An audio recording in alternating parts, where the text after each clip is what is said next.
Google वर best home in Nashik type करून थकलात? आता वेळ आहे दीपक बिल्डर्स अँड डेव्हलपर्स यांच्या DBD होम फेस्ट 2025 ला भेट देण्याची। इथे आहे नाशिक मधील प्रोजेक्ट्सचे अनेक पर्याय एकाच छताखाली। 22 सप्टेंबर ते 22 ऑक्टोबर पर्यंत नक्की या आणि बुक करा तुमचं dream home. DBD home fest 2025, 3 lives Govindnagar Nashik. Call 7796 833 833।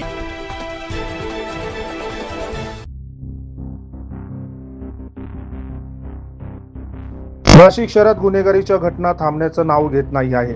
विजयादशमीच्या दिवशी मध्यरात्री पुन्हा एकदा धारदार शस्त्राने वार करत खून केल्याची धक्कादायक घटना समोर आली आहे।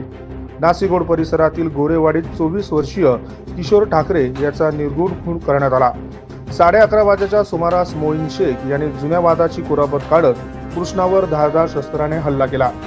त्याच्यासोबत चिराग उर्फ मोगली बारसे आणि प्रकाश बोरसे यांनीही कोयत्याने वार करून लाथाबुक्क्यांनी मारहाण केली।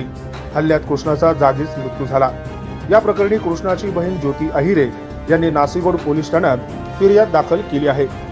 पोलीस निरीक्षक कोरडे यांच्या मार्गदर्शनाखाली तपास सुरू असून आरोपींचा शोध घेण्यासाठी पोलीस पथकं रवाना झाली आहेत। मात्र धक्कादायक बाब म्हणजे गेल्या 8 दिवसात नाशिक शहरात हा 4था खून झाला आहे। त्यामुळे नागरिकांमध्ये भीतीचं वातावरण निर्माण झालं आहे।